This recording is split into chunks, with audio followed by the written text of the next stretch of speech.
Okay, GEC. Excuse me. So I think it's almost certain this 4 is in here now with having dropped this low. So I'm looking for this to give us a 5-way structure down to 11.49. As simple as that. See that and hit and hold. We go long the metals. Okay. So that's what I'm looking for now. 4-hour chart. You can see we've taken out this area here, which is the support zone I had on the lower time frame charts. 12.14 is the next key level for us to take out in GC. And then we need to look for a pullback to get short in futures, hopefully for a swing trade actually.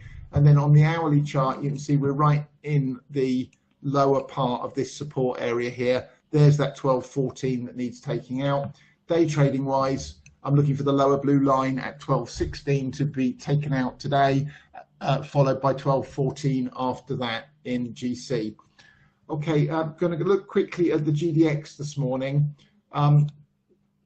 So pre-market, it's given up most of that late day gain yesterday. I still think we're quite likely to pop down here to 1868 to even 1858.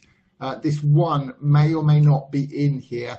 This part of the move off the 4 is messy, but it's starting to look to me like a small contracting diagonal to finish off for the 1. Then we'll start the bigger wave 2 back in the GDX, but it's by no means certain. What is reasonably certain is that the wave 4 is in, and we're on our way to the mid-15s next at least, and possibly low 15s to complete the move in the GDX. Rest of the analysis is as per that miners video I put out yesterday.